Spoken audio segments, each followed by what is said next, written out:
My name is Victoria. I am 28 years old, and 3 months ago I discovered that my entire family had been plotting against me for years. What started as casual comments about my single motherhood turned into a systematic campaign to humiliate me at my sister's wedding. They expected me to show up broken, ashamed, begging for scraps of acceptance.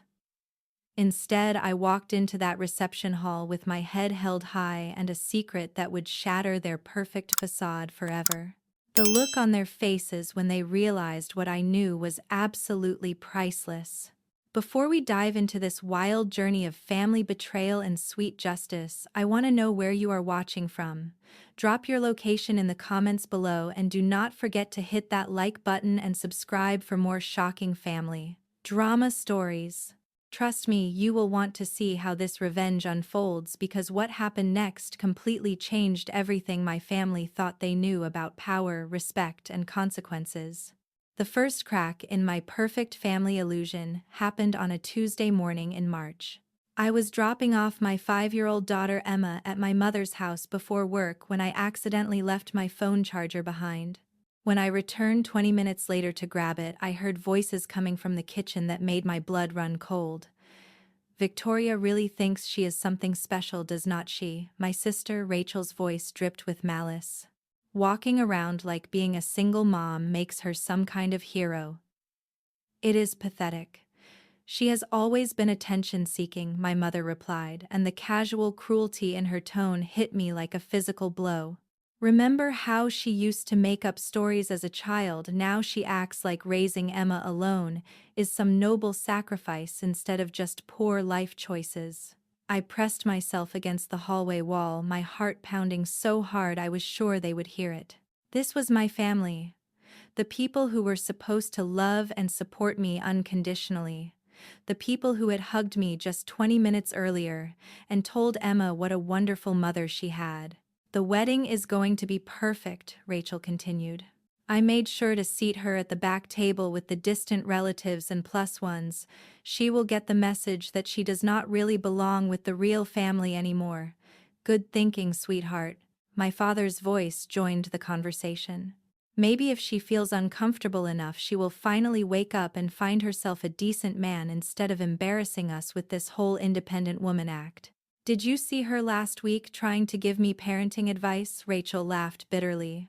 As if I would take guidance from someone who could not even keep a man interested long enough to stick around for their own child. Emma is going to grow up just as damaged as her mother. The words about my daughter sent a surge of protective rage through my veins.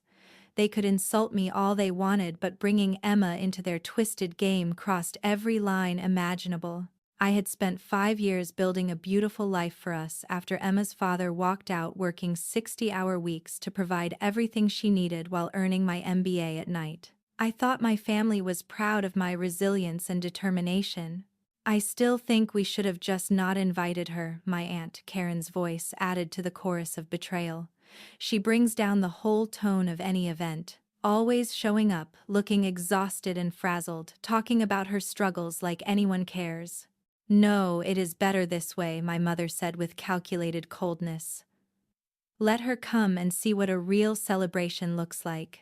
Maybe seeing Rachel surrounded by love and success will motivate her to finally get her life together instead of making excuses.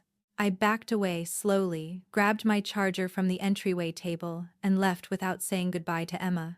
My hands shook so violently that I had to pull over 3 blocks away just to process what I had heard. These were the same people who had thrown me a baby shower when I was pregnant, who had promised to always be there for Emma and me, who had smiled to my face for 5 years while apparently viewing us as charity cases and sources of embarrassment. The drive to work passed in a blur of hurt and disbelief. I kept replaying their words, searching for any possible misinterpretation, but their contempt had been crystal clear. They saw me as a failure, a cautionary tale, someone to be tolerated rather than celebrated. The worst part was realizing how long this had been going on, how many family gatherings had included similar conversations about my inadequacies once I left the room. That afternoon, I did something I had never done before. I called in sick to work, picked up Emma early from my mother's house with a polite smile and casual excuse, and spent the evening going through every family interaction from the past 5 years with fresh eyes. The subtle digs, disguised as concern, the backhanded compliments about how brave I was for doing it alone. The way conversations always seemed to shift when I entered a room. The pitying looks they exchanged when they thought I was not watching. It all made perfect, horrible sense now. Emma noticed my mood during dinner and crawled into my lap with her small arms wrapped around my neck. "Mommy sad?" she asked in her sweet little voice, and I held her close while making a promise that she would never know the sting of family betrayal the way I just had. That night, after Emma was asleep, I sat at my kitchen table with a glass of wine and made a decision that would change everything. They wanted to see me as weak, desperate, and ashamed. They thought I would show up to Rachel's wedding as some pitiful figure begging for acceptance. They had no idea who they were dealing with or what I was capable of when pushed too far. I opened my laptop and started making phone calls. If my family wanted to play games involving humiliation and social hierarchy, I was about to teach them that they had seriously underestimated their opponent. They thought they knew all my secrets and weaknesses, but they were about to discover just how wrong they had been about everything. The wedding was still 6 weeks away, which gave me plenty of time to prepare my response. They expected shame and desperation, but they were going to get something entirely different. Something that would make them question everything they thought they knew about power, success, and who really held the cards in this family dynamic. By the time I closed my laptop at midnight, I was no longer the heartbroken daughter and sister who had overheard those cruel words. I was a woman with a plan, and that plan was going to be absolutely devastating for everyone who had underestimated me. The next morning brought a strange sense of clarity that I had never experienced before. Instead of wallowing in hurt, I felt laser-focused and eerily calm. I dropped Emma off at daycare with my usual smile and drove to work like nothing had changed, but inside I was already 3 steps ahead of my family's pathetic little game. During my lunch break, I made the first call that would set everything in motion. "Marcus, it is Victoria Chen. Sorry, Victoria. I know it has been a while, but I have a proposition that might interest you." Marcus Thompson had been trying to recruit me for his tech startup for almost 2 years. He was offering triple my current salary, equity shares, and the title of Chief Operations Officer for a company that was about to go public. I had turned him down repeatedly because it would mean relocating to Seattle, and I wanted Emma to stay close to what I thought was a supportive extended family. How naive that seemed now. "Victoria, I cannot believe you are calling. Please tell me you have finally come to your senses about that corporate prison you are working in," Marcus said with genuine excitement. "The offer is still on the table, and honestly, it has gotten even better since we last talked." "I am listening," I said, and for the next hour Marcus laid out an opportunity that would transform our lives completely. The position came with a signing bonus that would cover all relocation expenses, a housing allowance, and immediate enrollment in the company's stock option program. Based on their projected IPO timeline, I would be looking at serious wealth within 18 months. "I need to ask you something honestly," Marcus continued. "What changed your mind? Last time we talked, you were adamant about staying put for family reasons." "Let us just say I recently gained some clarity about what family really means," I replied. "When can we set up the formal interview process?" By the time I hung up, I had a video interview scheduled for Friday and a preliminary offer already being drafted. Marcus had also mentioned that the company covered executive relocation services, which included everything from house hunting to school enrollment assistance for employees with children. The second call was to my college roommate, Jessica, who had become a successful real estate agent in Seattle. Within an hour, she had sent me listings for beautiful homes in excellent school districts, all within my new potential salary range. The third call was to a family lawyer who specialized in custody and relocation cases, just to understand my options if Emma's father decided to cause problems about the move. That evening, I researched everything I could find about Marcus's company, TechFlow Solutions. What I discovered made my heart race with excitement. They were not just another startup, they were revolutionizing data management systems for Fortune 500 companies and were projected to be valued at over $2 billion within the next 5 years. Early employees who had joined with equity packages were already becoming millionaires as the company prepared for its initial public offering. I had stumbled into an opportunity that would give me everything I had been working toward and more: financial security, professional recognition, and most importantly, a chance to provide Emma with a life that my current salary could never offer. The timing felt like the universe's way of showing me that my family's betrayal was actually a blessing in disguise. On Wednesday, I started making subtle inquiries about Emma's father, David. Through mutual friends and some careful social media stalking, I learned that he was living in Portland with his new girlfriend and had not asked about Emma in over 6 months. His parental rights had effectively been abandoned, which meant relocation would not be legally complicated. Thursday brought a surprise that made my strategic planning even more satisfying. My sister Rachel called, clearly fishing for information about my wedding attendance and current emotional state. She wanted to know if I was bringing a date, how Emma was doing, and whether I needed help finding something appropriate to wear. Every question was loaded with condescension and fake concern. "I am so sorry I have been distant lately," Rachel said in a voice dripping with artificial sweetness.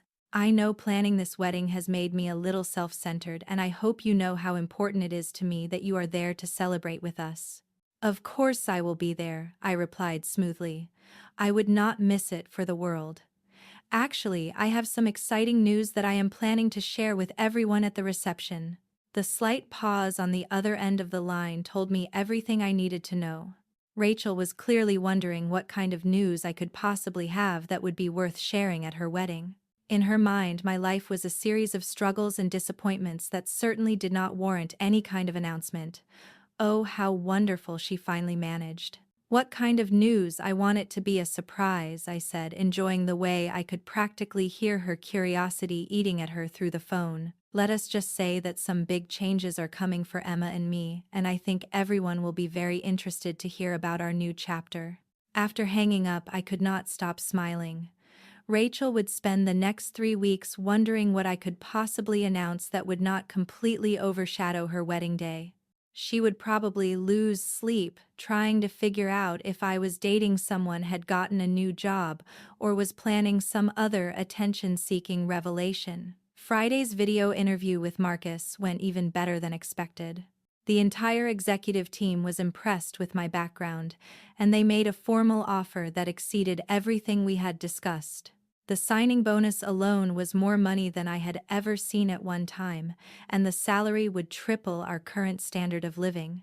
"We would love to have you start as soon as possible," Marcus said during the final call. "Would 6 weeks be enough time for you to relocate? We can have a corporate housing specialist help you find temporary accommodations while you house hunt."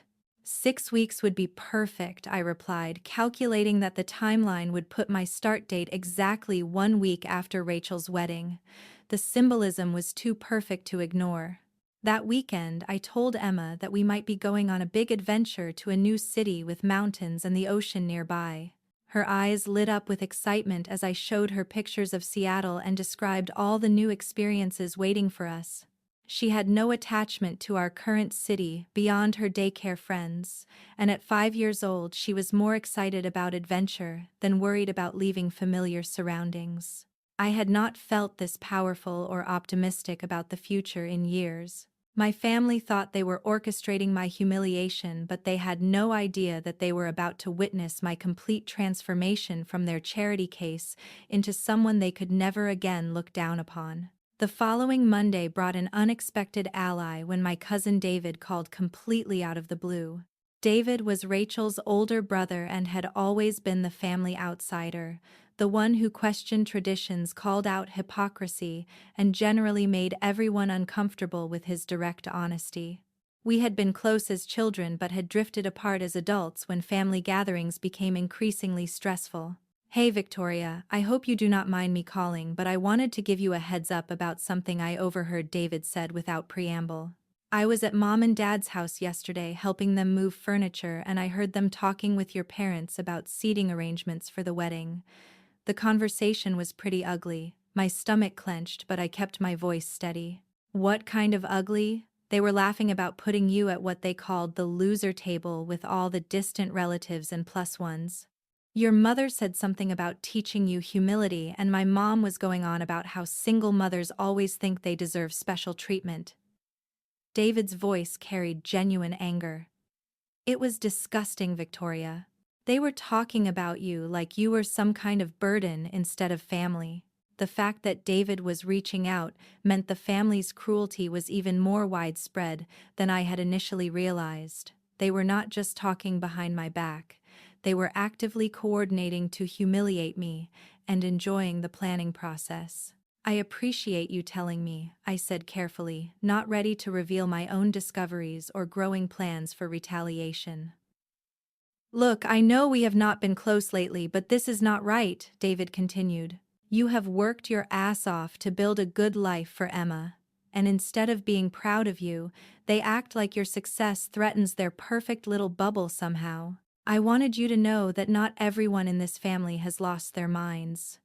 His words hit me harder than I expected. For 3 weeks I had been operating under the assumption that I was completely alone in this situation, that everyone I was related to viewed me as a disappointment. Knowing that at least one person saw through their manufactured narrative gave me strength I had not realized I needed.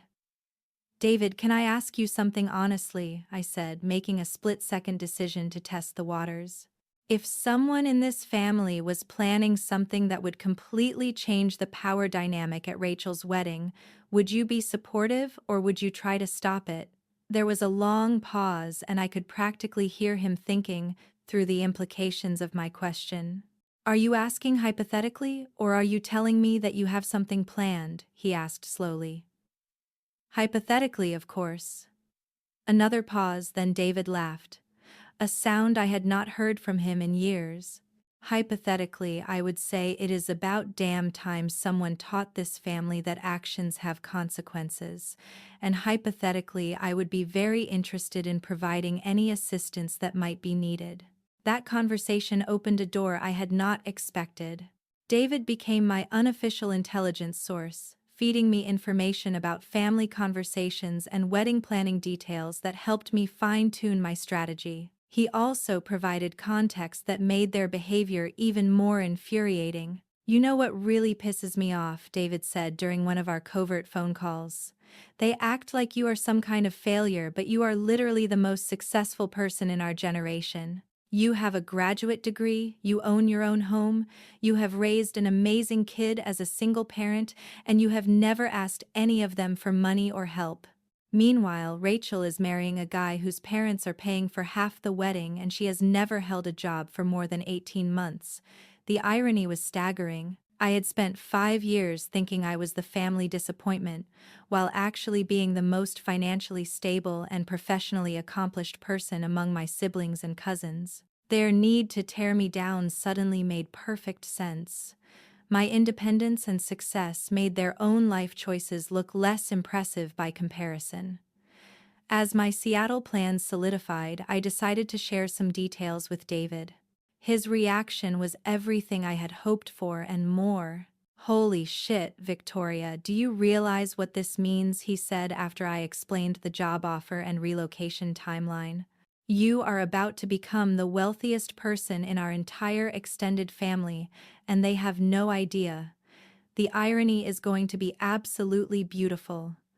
I want to make sure the timing is perfect, I told him.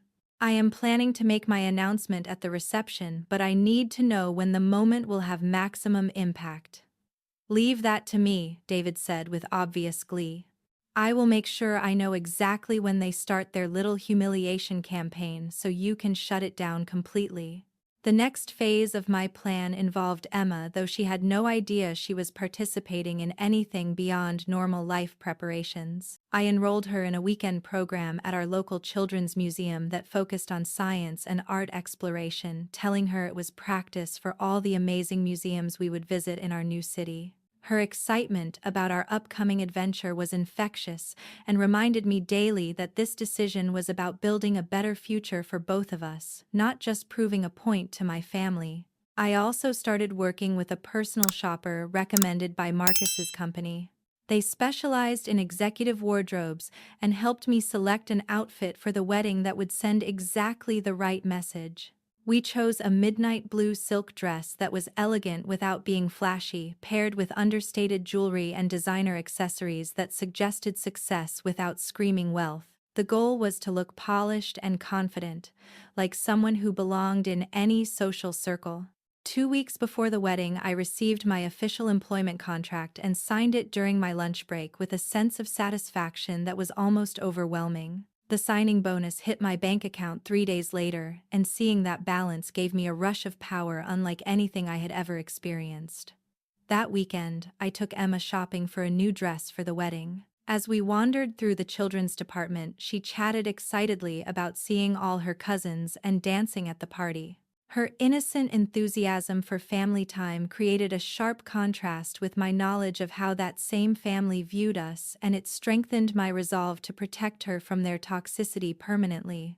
"Mommy, will there be cake?" Emma asked as we looked at dress options. "There will definitely be cake," I assured her, thinking about how sweet my own version of dessert was going to be. "And I think it is going to be even better than we expected." The final piece of my preparation involved reaching out to my professional network for character references and LinkedIn recommendations. I wanted to ensure that anyone who looked me up online would see an impressive collection of endorsements from colleagues, supervisors, and industry contacts. By the time I was finished, my online presence painted a picture of someone who was respected, accomplished, and clearly going places in her career. 3 nights before the wedding, David called with intelligence that made my blood boil but also confirmed that my planned response was absolutely justified. "They are planning to make a toast," he told me grimly. "Rachel wants to thank everyone for coming and specifically mention how grateful she is for family support during difficult times. Your mother is supposed to follow up with something about how family always helps each other grow and learn from mistakes." The audacity was breathtaking. They were planning to use Rachel's wedding reception as a platform for publicly shaming me while disguising their cruelty as inspirational family messaging. They thought I would sit there quietly and absorb their humiliation while surrounded by extended family and friends who would witness my degradation.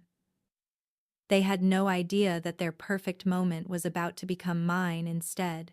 The morning of Rachel's wedding arrived with perfect weather and an almost surreal sense of calm on my part. I woke up feeling like a chess player who had spent weeks setting up the perfect checkmate. Every piece was exactly where it needed to be.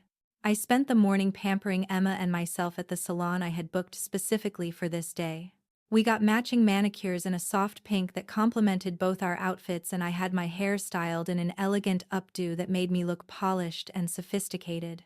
Emma bounced in her chair, chattering about the party and how pretty she felt, completely oblivious to the psychological warfare that was about to unfold. The wedding ceremony itself was beautiful, and I genuinely felt happy for Rachel during those moments. Whatever our family dynamics had become, she deserved to have a perfect wedding day.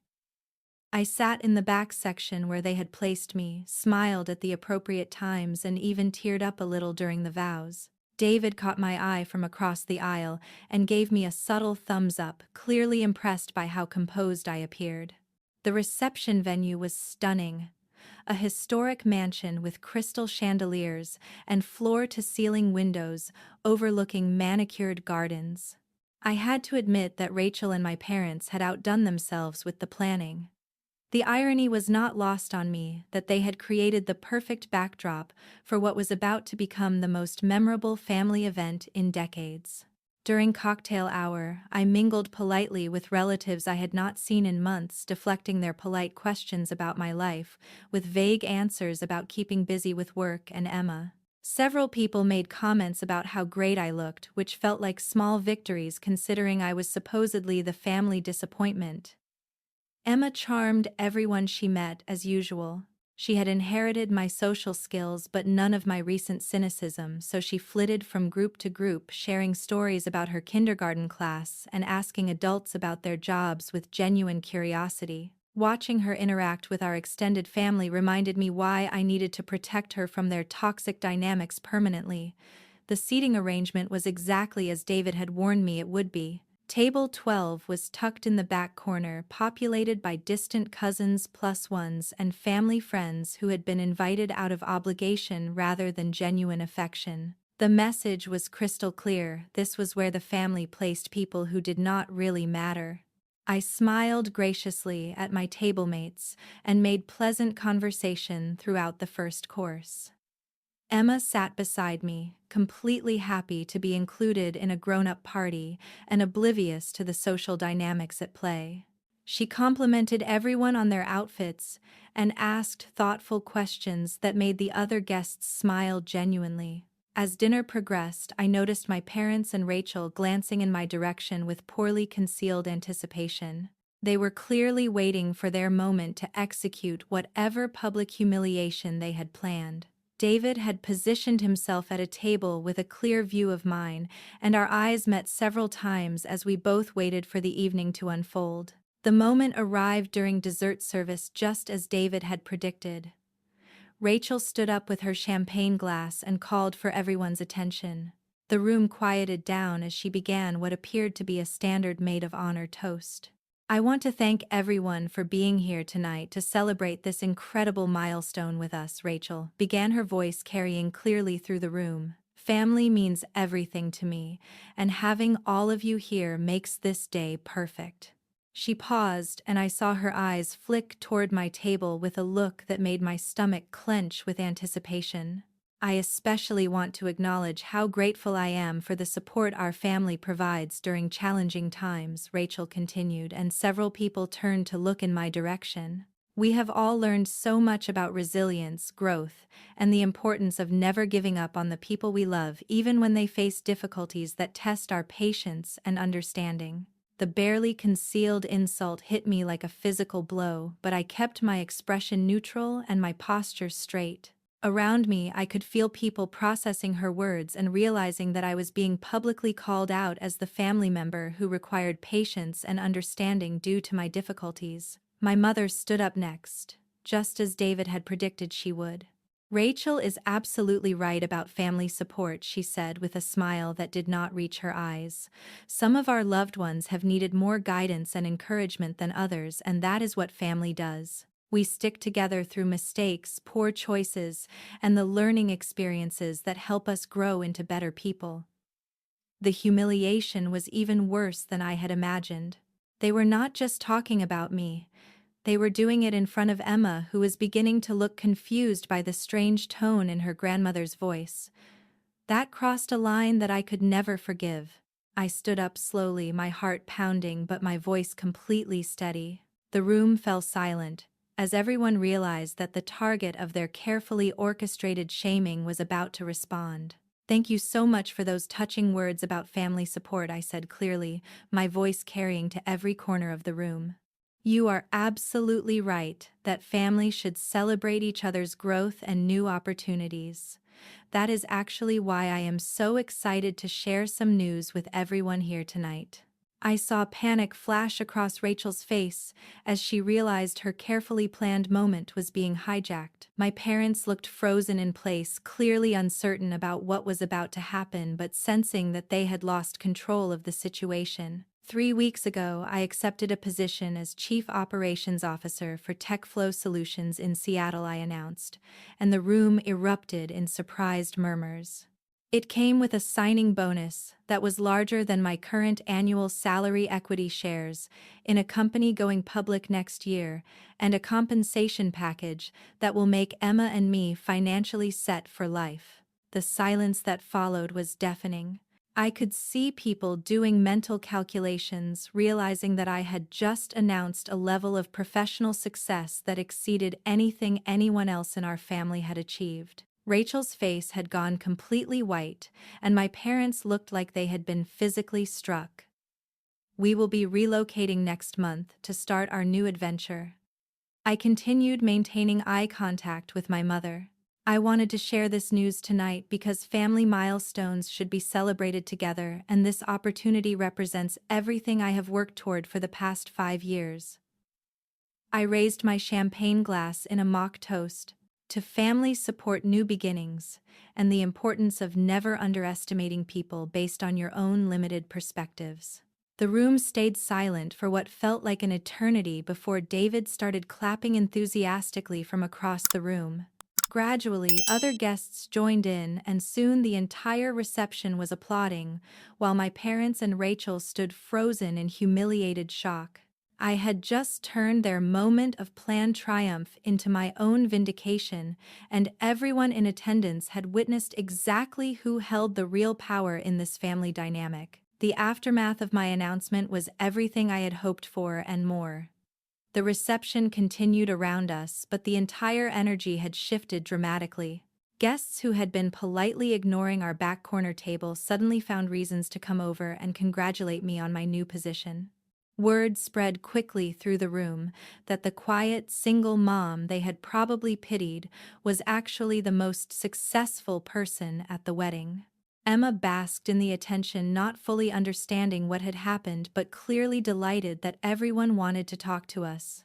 She told anyone who would listen about our upcoming move to a city with mountains and beaches, and her enthusiasm was infectious.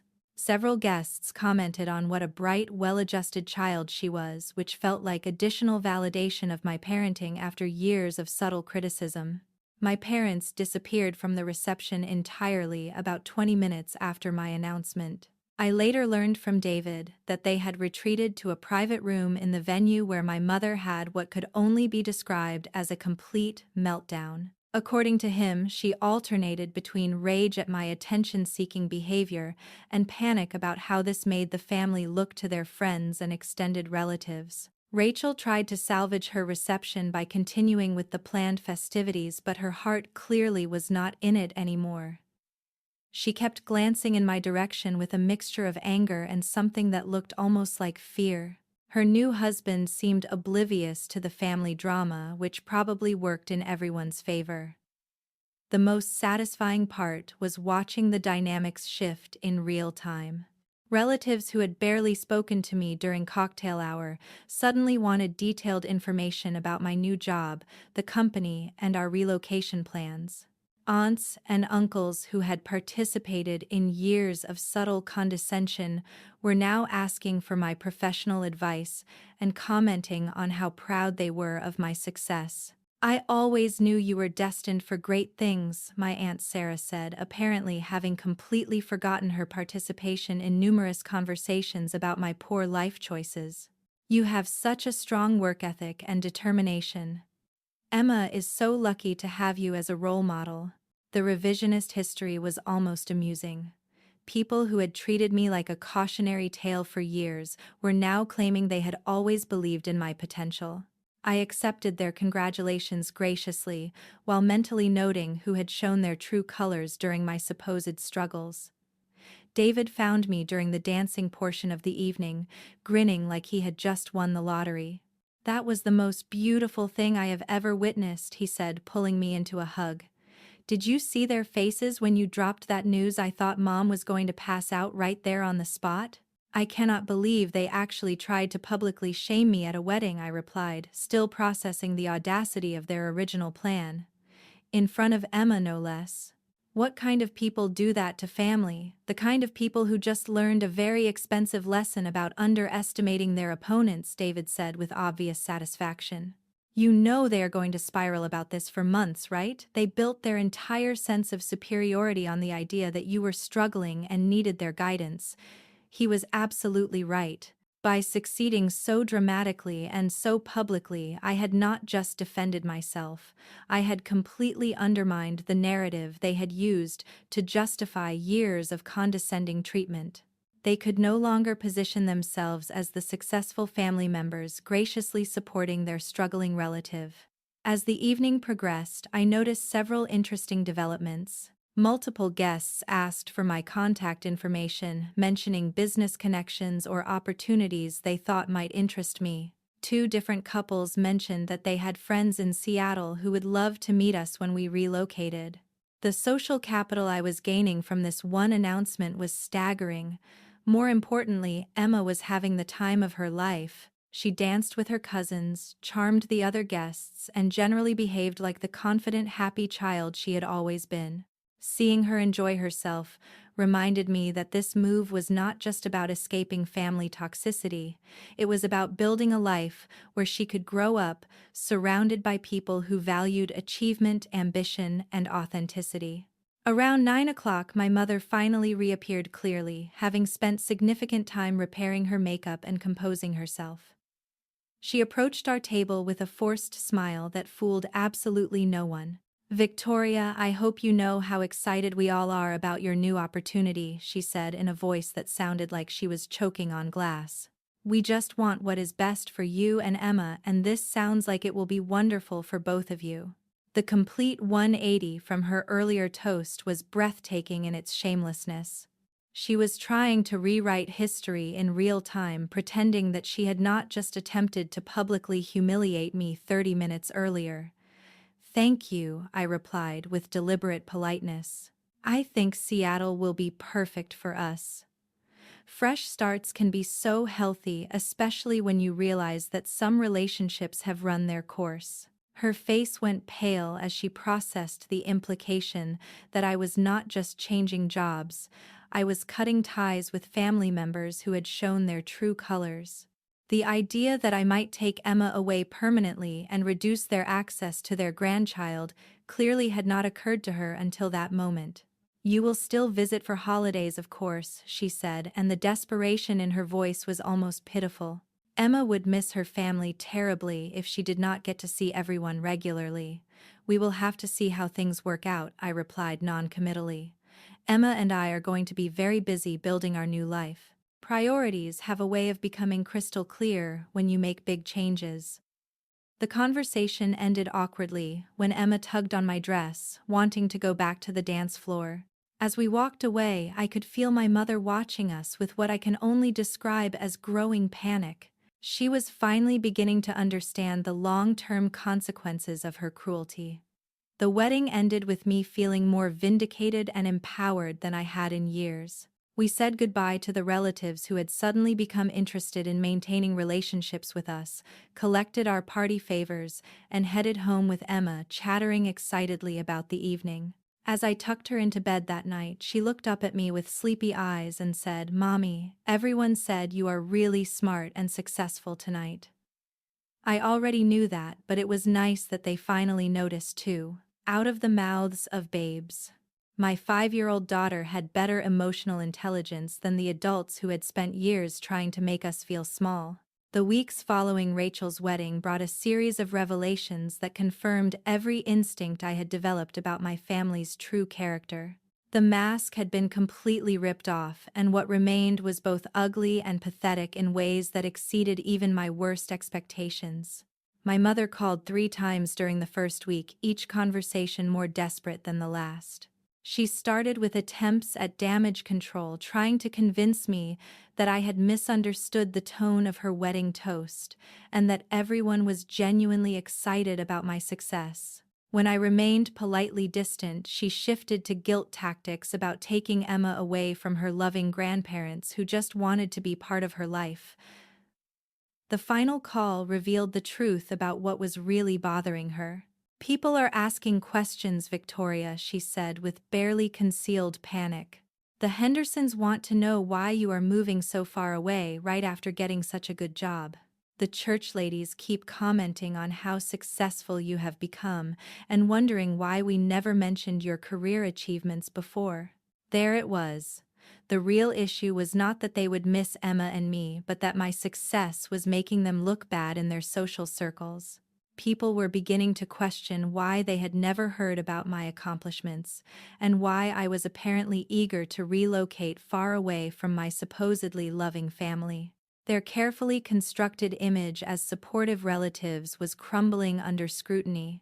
"Maybe you should have thought about that before you decided to publicly humiliate me at a wedding," I replied calmly.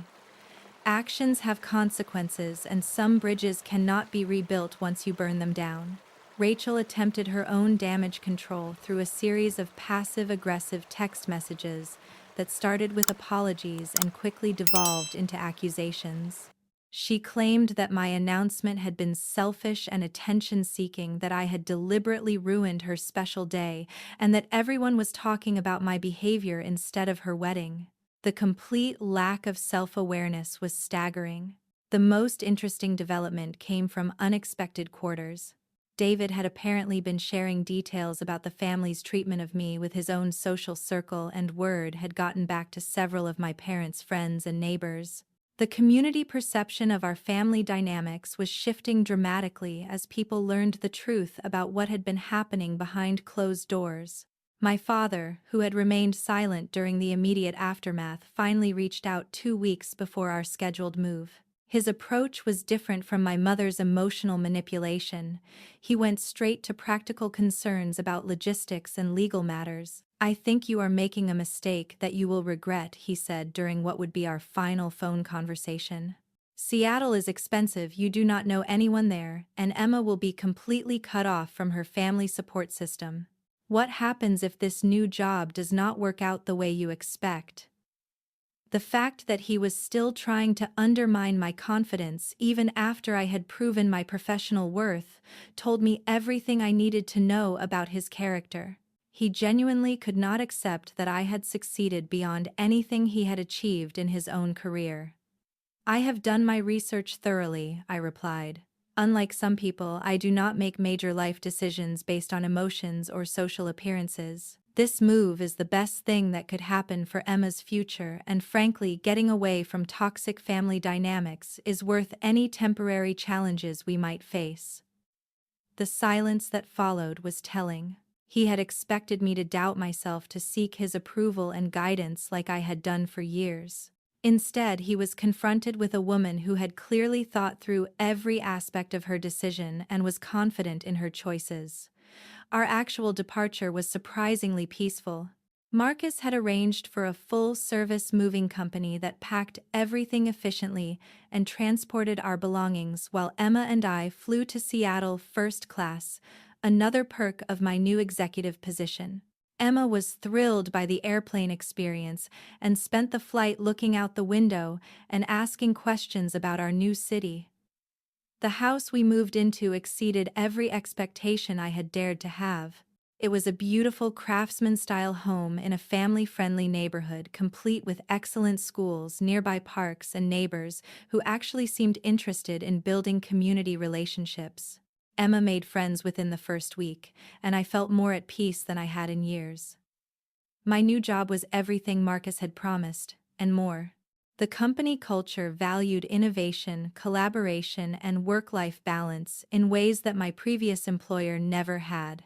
My colleagues treated me like a valuable addition to the team, rather than someone who needed to constantly prove her worth, and the projects I was assigned were challenging and meaningful. 3 months into our new life, I received a letter from my mother that was both heartbreaking and infuriating. She had apparently spent weeks crafting what she probably thought was a sincere apology, but it was filled with justifications, excuses, and subtle attempts to shift blame. The underlying message was that she was sorry I had been hurt by their actions, not that their actions had been wrong. I showed the letter to my new therapist, another positive change I had made since relocating, and we talked through my feelings about closure and forgiveness. She helped me understand that forgiveness did not require reconciliation, and that protecting Emma from toxic family patterns was not just acceptable but necessary. The most beautiful part of our new life was watching Emma flourish in an environment where success was celebrated rather than minimized. Her new school encouraged academic achievement and creativity in ways that her previous environment never had.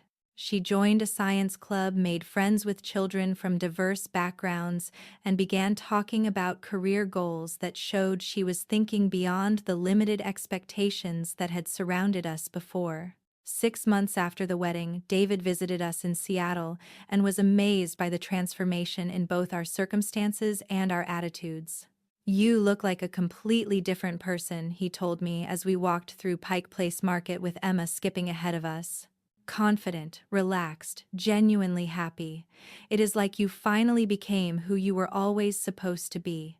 He was right. Removing myself from an environment where I was constantly defending my choices and proving my worth had allowed me to focus on actually building the life I wanted.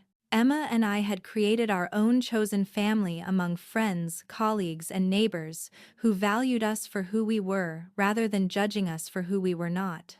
The wedding that was supposed to humiliate me had instead become the catalyst for the most positive transformation of my life. Sometimes the best revenge is not getting even. It is getting everything you ever wanted, while the people who doubted you watch from a distance, finally understanding exactly what they lost when they chose cruelty over love. Have you ever experienced a moment when family betrayal actually led to something better than you could have imagined? I would love to hear your stories about karma, justice, and finding your chosen family in the comments below. If this story resonated with you, please hit that like button and subscribe for more real-life tales about standing up for yourself and creating the life you deserve. Share this with anyone who needs a reminder that sometimes the people who underestimate you are doing you the biggest favor of your life. Thank you for joining me on this journey, and remember that your worth is never determined by people who cannot see your value. It is determined by the courage you show in building a life that reflects your true potential.